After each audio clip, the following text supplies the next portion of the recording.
नमस्कार, next 9 news देख रहे हैं आप और मैं हूं आपके साथ प्रज्ञा सिंह। लोकसभा चुनाव को देखते हुए उत्तर प्रदेश में तमाम राजनीतिक दल तैयारियां करते हुए नजर आ रहे हैं और इसी कड़ी में अब चर्चा का विषय बनते हुए नजर आ रहे हैं आजाद समाज पार्टी के संस्थापक चंद्रशेखर आजाद, जिनकी चर्चा लगातार हो रही है कि आखिरकार चंद्रशेखर आजाद क्या बीएसपी सुप्रीमो मायावती की तरह अकेले चुनाव लड़ेंगे या फिर किसी दूसरी पार्टी के साथ, किसी दूसरे दल के साथ हाथ मिलाकर गठबंधन कर लेंगे। यह भी कहा गया कि शायद वे सपा के साथ हाथ मिला सकते हैं, लेकिन सीटों को लेकर बात फाइनल होती हुई नजर नहीं आ रही है।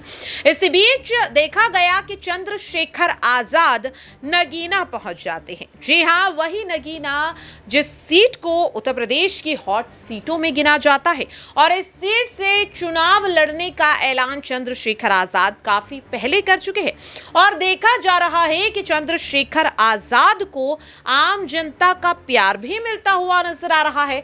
आप इन तस्वीरों में भी देख सकते हैं कि चंद्रशेखर आजाद का रोड शो नगीना में हो रहा है और किस तरह से आम जनता का एक सैलाब जो है वो उमड़ता हुआ नजर आ रहा है।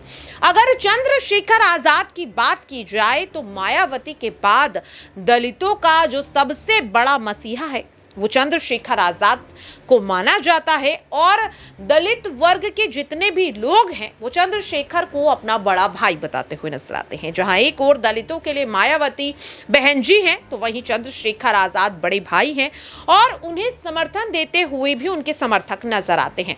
बार बार देखने के लिए मिल रहा है कि चंद्रशेखर आजाद को समर्थन तो देते हुए ये नजर आ रहे हैं, लेकिन चंद्रशेखर आजाद जब भी चुनावी मैदान में उतरे तो वोट बैंक के लिहाज से ये प्यार उनके पास आता हुआ नजर नहीं आया। लेकिन लोकसभा चुनाव जो 2024 में होने जा रहे हैं ये काफी ज्यादा खास हैं और पिछले चुनाव के मुकाबले उत्तर प्रदेश का जो समीकरण है वो भी काफी ज्यादा बदल चुका है और इसका फायदा अब चंद्रशेखर आजाद भी उठाते हुए नजर आ रहे हैं। वे हर मुद्दे को लेकर सीधे सीधे केंद्र में बैठी मोदी सरकार को घेर रहे हैं और ऐसे में अब सवाल लगातार ये बन रहा है कि क्या चंद्रशेखर आजाद अकेले इन तमाम पार्टियों को चुनौती देने की ताकत रखते हैं या नहीं।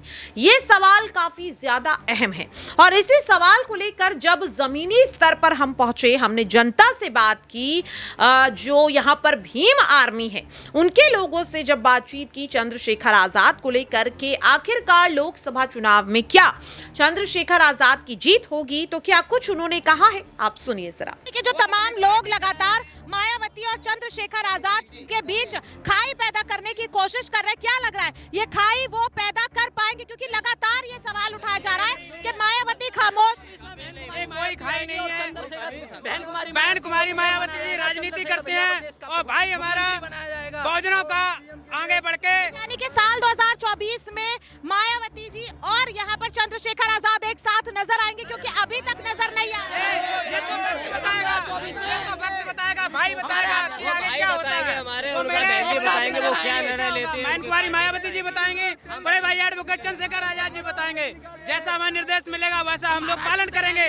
वो राजनीति करते हैं, हमारे भाई बहुजनों का आंदोलन करते हैं, बहन बेटियों के न्याय के लिए आगे आता है। आज अगर मांगे जो आपकी हैं उन पर अगर केंद्र सरकार कोई निर्णय नहीं लेती है, आगे आपका क्या कदम रहेगा? वापस लौट जाएंगे या यहीं रहेंगे? इससे बड़ा आंदोलन होगा, इससे आगे चल के इससे बड़ा आंदोलन होगा दिल्ली के अंदर और भाई को न्याय दिलाने के लिए नहीं होती है। मोदी जी को उखाड़ के फेंकना पड़ेगा। केजरी भाई के हाथ में चाय बेचने वाले को चाय बेचने बंद कर देंगे उसकी। तो देखिए, आप साफ तौर पर कह रहे हैं, देखिए सवाल मेरा ये चलिए कि ये तो हो गई यहाँ पर मणिपुर हिंसा की बात, लेकिन साफ तौर पर मोदी जी कह रहे हैं कि ऐसा बाकी राज्यों में भी हो रहा है। तो आखिरकार जिम्मेदारी किसकी है? यहाँ पर जनता ने तो आपको वोट दिया है ना, तो मोदी जी किस हक से कह रहे हैं कि छत्तीसगढ़ और राजस्थान के लिए कोई सवाल क्यों नहीं कर रहा है? देखिए, मोदी जी जो है देश को अपने लिए अपनी ढाल पे ले रहे हैं, ये नहीं कि पूरी समाज के लिए ले नहीं जा रहे हो। ऐसा हमारा प्रधानमंत्री चाहिए ताकि पूरा समाज के लिए लड़े और पूरी समाज के लिए सेवक बने। ऐसा हमारा चंद्रशेखर भाई आज़ाद ही कर सकता है इस समाज के अंदर, बाकी और कोई दिखाई नहीं दे रहा है। तो हम चाहते हैं कि भाई चंद्रशेखर आज़ाद ही हमारा प्रधानमंत्री बने 2024 के आने वाले टाइम में। और मैं इस जनता से अपील करना चाहूँगा कि ऐसी हस्ती को चुने जो सबका सम्मान, सबका भाईचारा निभाए। तो इसी लेके हमारी जनता परेशान है। क्यों सब तो देखा आपने और सुना भी कि किस तरीके से यहाँ पर भीम आर्मी के समर्थक साफ तौर पर कहते हुए नजर आए कि आजाद की प्रचंड जीत लोकसभा चुनाव में होगी। यहाँ तक कि उनके समर्थक तो उन्हें प्रधानमंत्री तक बनाने की बात करते हुए नजर आए। हालांकि शायद अभी प्रधानमंत्री बनने तक के सफर में चंद्रशेखर आजाद थोड़े दूर हैं, लेकिन एक बात जरूर है कि जिस तरीके से चंद्रशेखर आजाद हर मुद्दे पर खुलकर अपनी बात को रखते हैं, जिस तरीके से अपने समुदाय के लिए अपनी जिंदगी की परवाह किए बिना वो डटकर खड़े नजर आते हैं, इसके लिहाज से तो इस बार हर किसी को उम्मीद है कि चंद्रशेखर आजाद लोकसभा चुनाव में काफी अच्छा प्रदर्शन करते हुए नजर आएंगे। लेकिन क्या इस प्रदर्शन में बीएसपी सुप्रीमो मायावती का समर्थन उन्हें मिलता हुआ नजर आएगा या नहीं, ये तो आने वाले समय पर देखना काफी ज्यादा अहम रहेगा। लेकिन फिलहाल के लिए इस खास रिपोर्ट में इतना ही। देश और दुनिया की तमाम खबरों के लिए आप बने रहिए नेक्स्ट 9 न्यूज के साथ।